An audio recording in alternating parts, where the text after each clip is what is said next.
Welcome to Part 5 of Cataclysm Dark Days Ahead, Tales from the Final Day.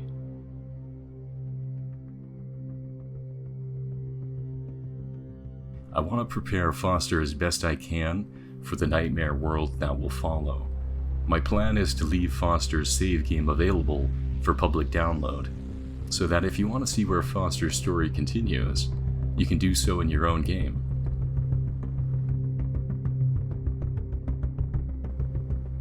Foster could not imagine what horrors would meet him in the weeks ahead.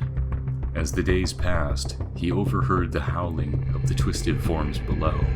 It was clear that the zombies were beginning to evolve, and would keep evolving until each was a hyper-advanced monster of true terror. Foster, meanwhile, seemed to be the last of his kind. Foster began his daily rituals beside his rooftop solar kitchen. Today's breakfast was deluxe vegetarian rice and beans. He then went into the shade of his apartment on the top floor and skimmed through all the books he'd recovered from each of the apartment's 40 suites. He resolved himself to read as much as possible and take in the sum of their written knowledge. From his library, he could learn basic skills in tailoring, survival, archery, driving skills, persuasion, and bartering. There were enough cookbooks here to bring his cooking up to level 5, and the hundreds of recipes inside would let him extend his ingredients as far as possible. He read through a comprehensive tailoring book over the next 2 days, raising his tailoring skill up from 0 to 3. Tailoring would help him refine his outfit for the journey ahead, but most of all, it helped him make a comfortable armchair to recline in leisure on the rooftop. Foster made a mistake when cooking a large batch of spaghetti al pesto. He ruined his dehydrated vegetables, perhaps spilling them onto a dried pool of zombie blood, or maybe fumbling them over the side. Or maybe a bird came by and stole the veggies, or launched a poop barrage right into them. Regardless, he had no replacement ingredients, and was unable to finish the meal. He hid his mistake in the freezer. Apparently, by reading too many cookbooks, Foster had become a food snob that would accept no substitute for the dehydrated vegetables he lost. He satisfied his hunger with a hot fish soup instead, made from canned tuna. Eventually, Foster went to bed and awoke at 11:51 p.m. at midnight. His sleep schedule had been entirely reversed, but night was good, as in the darkness, Foster's eyes could see much better than the undead, which gave him the advantage. Foster decided to take this opportunity to check on the street level and visit the superbike across the street. He had plans to improve this superbike, preparing it for his life beyond this first month.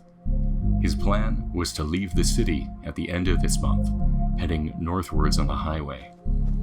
He descended to the apartment building's ground level. As he climbed down the stepladder, he heard the groans of nearby undead emerge from the shadows within the apartment's ground floor. These 2 zombies were already injured and had likely fallen out of the upper floors of the apartment days ago, and then revivified. Foster carefully lured them into his scrapped hatchback across the street, and beat them down with his baton as they struggled to crawl through the hatchback's interior. By now, killing zombies was a science that Foster had mastered. He then entered the garage across the street. The superbike was still in perfect condition. His greatest fear was that a zombie would make its way into this garage and mangle his steel horse before he could escape on it. As he looked over his superbike, he planned out his improvements to it. He planned to make a wire basket using wires he could find in the apartment's mattresses. He could then store containers of gasoline inside and refill the gas tank as needed in his travels. He could get a rubber hose from any fridge within the apartments and use the hose to siphon gas from any vehicle he came across. Foster decided to scavenge the home that stored the superbike for any items with him, and to ensure it was cleared out. Searching, he found some food here, as well as a flashlight with fully charged medium battery and fingerless gloves. He continued to search the home just north of the garage as well. Inside this second house, he found a small amount of dehydrated vegetables that would help him get closer to finishing his prized spaghetti al pesto, plus some other canned goods. As he left to return to the apartment, he noticed yet another deadly monster, fused of multiple corpses, which had come into his street. The monster was threateningly close to the ladder that went up to his apartment. Foster wanted to land a few hits on it, but decided to retreat when he noticed a second zombie approaching from inside the apartment's ground floor. Instead, he retreated up the ladder to safety. He began working on a wire basket to attach to the superbike so that he could begin to load supplies for his journey beyond this month. The basket would be about the size of a shopping cart and could carry as much gasoline, food, and other tools that he would need. Foster made note of several locations on his map, places he would want to search through before he finally departed. A gun store was across a large open field east of the apartments. He could try to sneak in, but if there was any trouble, he wouldn't bother. Northwards, he had spotted what looked to be a bunker, the sort that the most fanatic survivalists had built in the days leading up to the Cataclysm. The bunker was far from any city, and much safer than the apartments he was in now. He could possibly make a life there, if it still had food. Foster welded together a large wire basket from the wires that were in 2 mattresses, and decided he would install this basket in the superbike tonight. He brought his makeshift welder and his firefighter's PBA mask and headed back down to the street. It was 1:40 a.m. He passed through the darkness, circling around the few zombies again to get into the garage that held the superbike. Once inside, he clicked his cell phone light on and installed the wire basket above the bike's rear tire. Now it could hold an extra 150 liters of items, roughly equivalent to a fridge's internal capacity. He stepped outside and witnessed the fused zombies staggering through the path he had tread earlier this night. Individually, zombies were dull, but he feared that collectively, this assembly of zombies was quite capable of tracking his scent accurately. It was no good to have them waiting here between himself and the garage. Eventually, they might track his scent where the superbike was and mangle the vehicle, ruining his hope of escaping. Foster stepped close to the monster and lured it backwards through the strapped hatchback, turning to ambush it as it struggled to make its way through the car. He beat its many bodies with his mall-cop baton, but the thing was extremely resilient, and even after dozens of blows, it seemed to be barely hurt at all. Worse, it was scratching him. He tore his shirt apart completely, and he was losing breath. He decided to make a run back to the apartment ladder. The beast was fast behind him, but he managed to break through its grip and return to the safety of the apartment. As he returned home, he noticed that his left arm had a wound, a bite. One of the thing's many heads must have bit him as he fought it. Foster rushed to his medical shelf and took out some antiseptic, washing the wound with a generous amount of the fizzing, stinging liquid. He was fairly sure he could manage to stave the infection off, but there was always a chance it could get worse.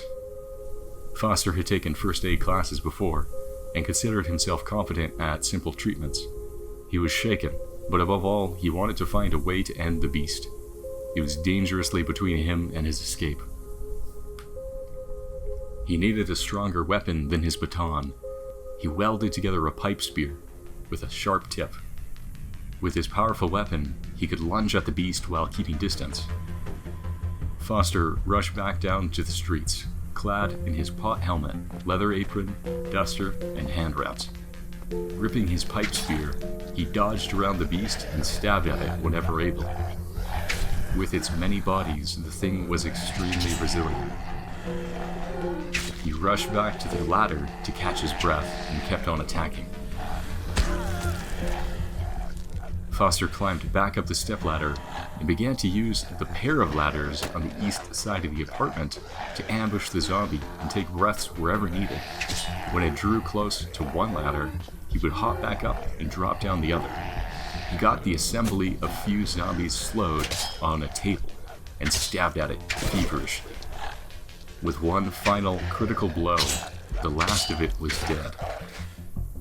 Foster had overcome the beast and reclaimed his street for himself.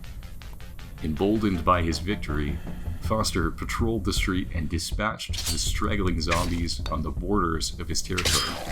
He looted an empty Remington 870 Express rifle, as well as a USP-45 pistol that had 2 bullets left in his magazine.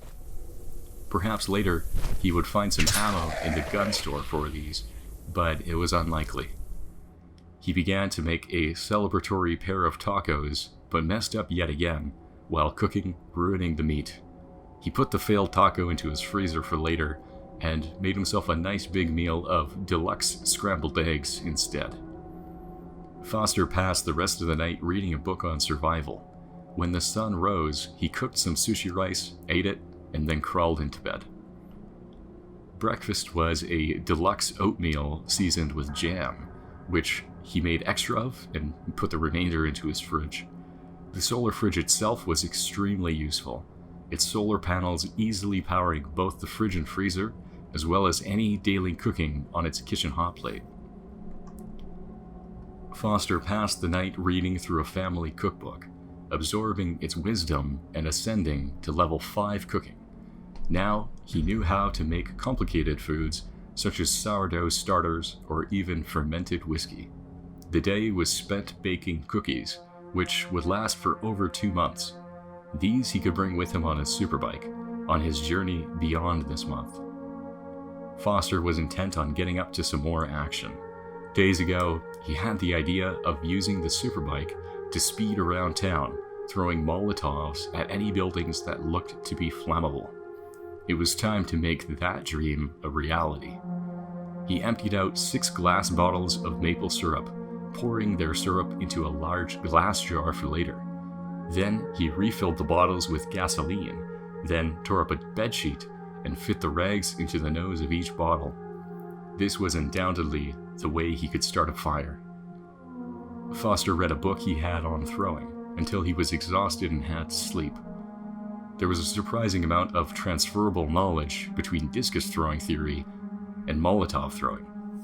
In the morning, Foster boiled a large amount of water and cooked some apple waffles for breakfast. Foster planned out his action. He would use the superbike to speed south deeper into the city. He would look for suitable buildings and throw the Molotovs at them. Then, when it was night, he could return to watch the flames take over and the building collapse on the zombies drawn into its flame. It would be a challenge to weave through the streets, and so Foster also studied a book on driving to make sure he could make sharp enough turns to avoid the undead that no doubt crowded the inner city streets. Foster swapped out his gear. He stitched armor plating into his fingerless gloves, donned his firefighter mask beneath his pot helm, and crafted a set of scrap metal arm guards. For this outing, he would ideally be on the superbike as much as possible. Any armor was for if he crashes into something, or if something were to attack him as he rode by. Everything was ready. All that remained was to wait until nightfall. Foster napped for a few hours, setting his alarm to wake him at 2 a.m. His alarm woke him, and he ate a quick breakfast of cookies. It was time. Foster grabbed his 6 Molotovs, a lighter, and a gasoline to refill the superbike. He went down to the street, noticing more of the zombies had crept into the periphery of his territory. There was a small shrieker zombie near the garage, a form of zombie that must have evolved from a child. He also saw some other beasts far off to the north. But Foster snuck into the garage without issue and filled the superbike's gas tank full of gasoline. It was time to go. He turned the bike on and it purred as he rolled out of the garage. Behind him, the shriekling heard the engine, but he pulled far enough away to escape before it bothered to let out a shriek. He began to drive deeper into the city. It was now obvious that the zombies were evolving on a large scale. A skeletal hulk stood out in a field less than a block from his apartment. Foster saw that it was just north of a log house, perfect and essential target for his Molotovs. If he had any luck, the skeletal hulk would die from this. He slowed the superbike down and drew it closer to the log house, then lit his Molotov. He threw the flaming bottle towards the log house, and the bottle smashed into a window, but fell limply to the ground outside. Seconds later, the Molotov burst open into an inferno. Foster circled his superbike around while keeping distance from the zombies drawn to his engine's noise. He needed to ensure that the log building was well aflame. He watched from his superbike as the flames expanded across the log wall and knew that it was working. He decided to end his ride there. As he drove north to return to his garage, he saw that even the skeletal Hulk was already drawn to the log house. But as Foster pulled into the garage, at the last moment, he noticed the Shrieker zombie. It had entered the garage where he needed to park. The thing let out a wailing cry, and Foster fast reversed back into the street. The damn Shrieker had called out to every zombie in hearing range, drawing them right towards the secure garage where he hoped to store his superbike. He hoped the call hadn't brought the zombies far enough south from the fire. It was getting crowded. He'd need to find a safe place to stow the machine. Driving into the open field north of the apartment, Foster noticed that the north field was now fairly deserted. Days ago, it had been filled with undead.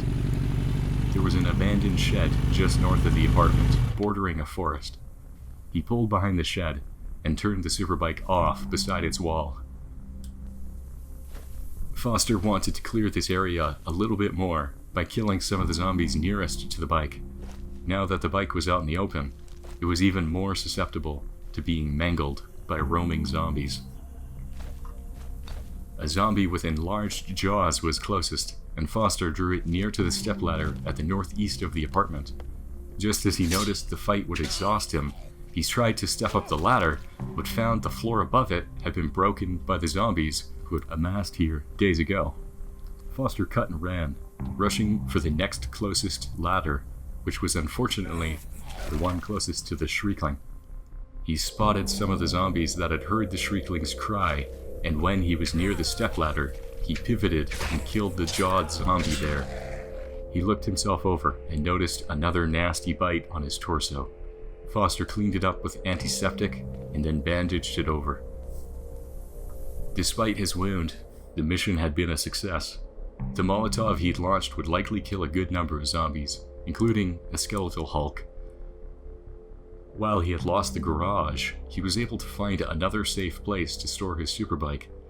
The problem with the superbike's new location was that it was exposed, and he wouldn't be able to safely work on his machine. But the superbike was already powerful, and all he needed was to load it up with supplies to travel beyond this month. He decided that the only reason he would go down to street level would be to load up the superbike. Foster was in distressing pain.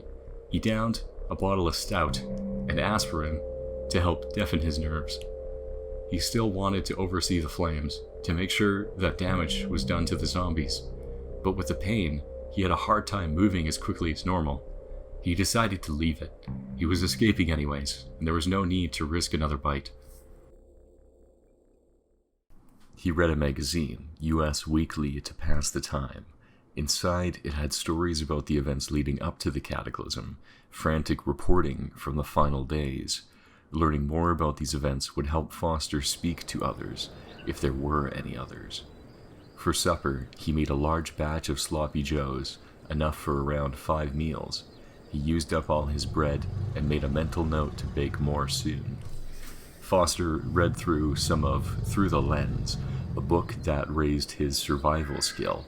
Before he went to sleep, he applied some more antiseptic to his torso and reapplied the bandage.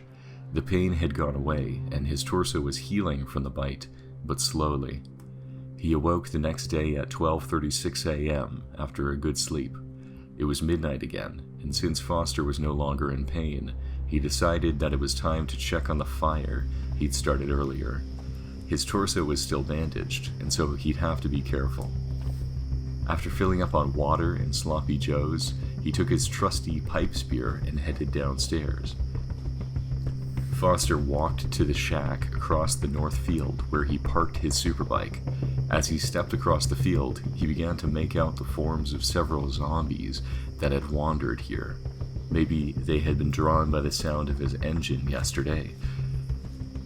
Carefully, he engaged them, luring them individually away.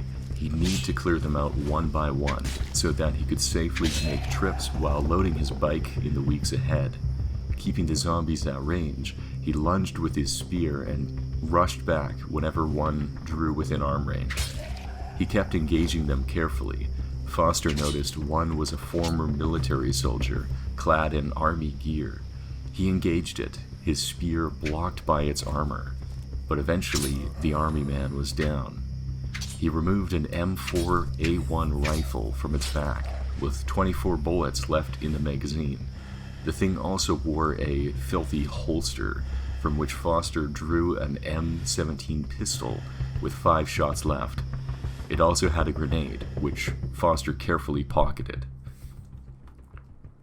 He stowed both guns directly in his superbike. If he had to run in a hurry, they would already be there for him. The guns would make too much noise, so he would have no use for them before he departed. There was still plenty of nighttime left, so Foster headed south, back towards the log house he'd set aflame last night. Foster wanted to check in and see how the flame was progressing. He walked down the street towards the center of town, carefully avoiding the few straggling zombies. He saw that the fire was growing, but decided to throw a second Molotov at it to get it going even more. Foster went down the alley between the house and a stone house beside it, lit another Molotov, and tossed it at the side of the log house. The fire was growing fast, and Foster climbed the drain pipe of the stone house to watch its neighbor catch a flame. He watched for over an hour as the flames consumed the entire log house. Foster was safe from the flames next door, watching from the top of the stone house. He was sure that dozens of zombies had been caught within. The 2 sources of fire from where he'd thrown the Molotovs spread across the building. In order for the corpses to not rise, he'd need to pulp the charred corpses. Foster descended and witnessed more zombies howling, walking into the flames. As he stood there, an incoming pair of zombies turned to chase him instead. He rushed back, but the things had spotted him. There were now 3 on his tail.